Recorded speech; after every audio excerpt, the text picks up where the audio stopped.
அனைவருக்கும் வணக்கம். எடப்பாடி பழனிசாமி அவர்களுடைய அணிக்குள்ளாக நடக்கக்கூடிய கலைபரங்கள்.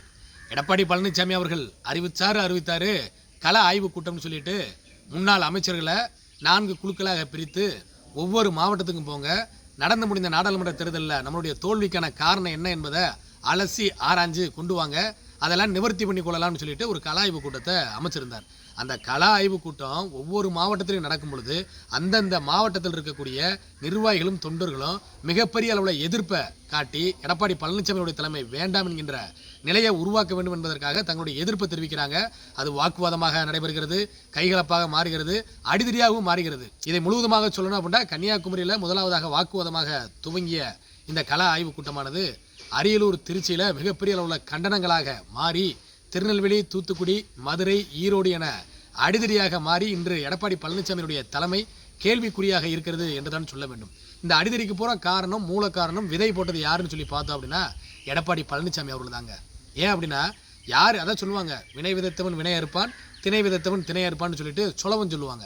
அப்படிதான் எடப்பாடி பழனிசாமி அவர்கள் தான் விதைத்த வினையை தற்பொழுது அறுவடை செய்து கொண்டிருக்கிறார்.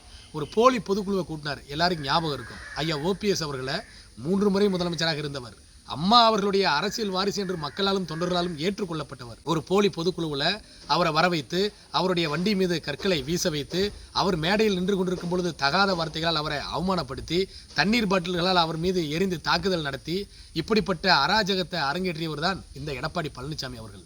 அதோடு அவர் நின்று விடலை. அதற்கு பின்பு மீண்டும் ஒரு பொதுக்குழுவை கூட்டுறாரு.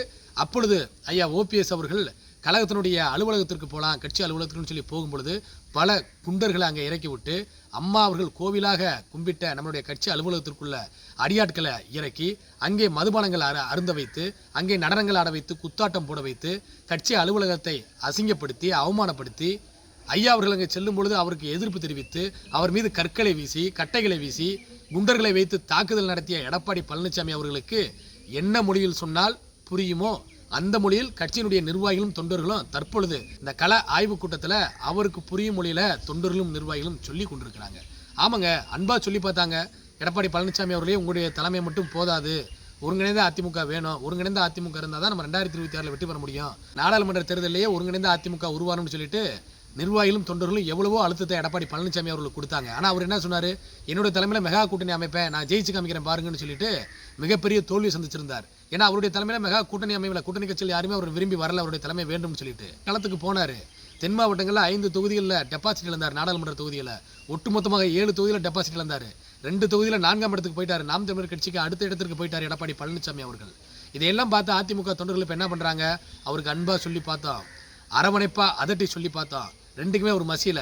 இனி இந்த மொழியில் சொன்னால் தான் புரியும். அவர் யார் யாரெல்லாம் அனுப்புகிறாரோ அவங்க முன்னாடி களத்தில் என்ன நிலவரமோ அதை நம்ம செய்து காமிக்கணும் செயலன்னு சொல்லிட்டு தான் இந்த கலைபுரங்கள், வாக்குவாதங்கள், அடிதடிகள் பூரா நடந்து கொண்டிருக்கிறது. ஆனால் இதையெல்லாம் பார்த்தும் கூட எடப்பாடி பழனிசாமி அவர்கள் நான் திருந்த மாட்டேன், நான் இப்படித்தான் இருப்பேன்னு சொல்லி சொன்னார்னா அவருடைய தலையில் அவரே மண்ணலி போட்டுக்கிட்டாரு என்று தான் நம்ம சொல்லணும். ஏன்னா இதை பார்க்கக்கூடிய அத்தனை தமிழக மக்கள் என்ன நினைப்பாங்க, எங்கள் ஏதாவது ஒரு இடத்துல எதிர்ப்பு இருந்தால் பரவாயில்ல, கன்னியாகுமரி எங்கே இருக்குது, தமிழகத்தினுடைய கடைக்கோடியில் இருக்குது, அங்கே எதிர்ப்பு, திருநெல்வேலியில் எதிர்ப்பு, தூத்துக்குடியில் எதிர்ப்பு, மதுரையில் எதிர்ப்பு, ஈரோடில் எதிர்ப்பு, அரியலூரில் எதிர்ப்பு, தஞ்சாவூரில் எதிர்ப்பு, கும்பகோணத்தில் எதிர்ப்பு, இப்படி செல்லும் இடமெல்லாம் எதிர்ப்பு சம்பாதித்து வைத்திருக்கக்கூடிய எடப்பாடி பழனிசாமியுடைய தலைமையில் 2026 களத்துக்கு நம்ம போனோம் அப்படின்னா நம்மளுடைய கட்சிக்குள்ளேயே ஒற்றுமை இல்லையே, அப்புறம் எப்படி நம்ம நிப்பாட்டக்கூடிய வேட்பாளருக்கு வந்து நிர்வாகிகள் வேலை வைப்பாங்க, தொண்டர்கள் ஓட்டு போடுவாங்க. அப்போ அதை யோசிக்க வேண்டாமா, இதிலிருந்து பாடம் படித்திருக்க வேண்டாமா? எடப்பாடி பழனிசாமி நினச்சிட்டாரு நம்ம பணம் கொடுத்தா எல்லாரும் நம்மளுடைய தலைமையை ஏற்றுக்குருவாங்கன்னு சொல்லிட்டு. நீங்கள் கொடுக்கக்கூடிய பணத்திற்கு இசைந்து கொடுக்க, உங்களுக்கு ஆதரவு கொடுக்க ஒரு சிலர் இருக்கலாம், ஆனால் உணரக்கூடிய தொண்டர்களும் அப்படி இருக்க மாட்டாங்க. அதைத்தான் இந்த கள ஆய்வு கூட்டமானது உங்களுக்கு காட்டியிருக்கிறது. விரைவில் ஒருங்கிணைந்த அதிமுக ஒன்றே வழி. ஐயா ஓபிஎஸ் அவர்களுக்கு ஒரு குறிப்பிட்ட பகுதியில் தான் வந்து ஆதரவு இருக்குது என்பது போல ஒரு பிம்பத்தை எடப்பாடி பழனிசாமி கட்டமைத்து வச்சிருந்தாங்க. இன்னைக்கு ஒட்டுமொத்த தமிழ்நாடும் ஐயா ஓபிஎஸ் அவர்கள் பின்னால் தான் நிற்கிறது.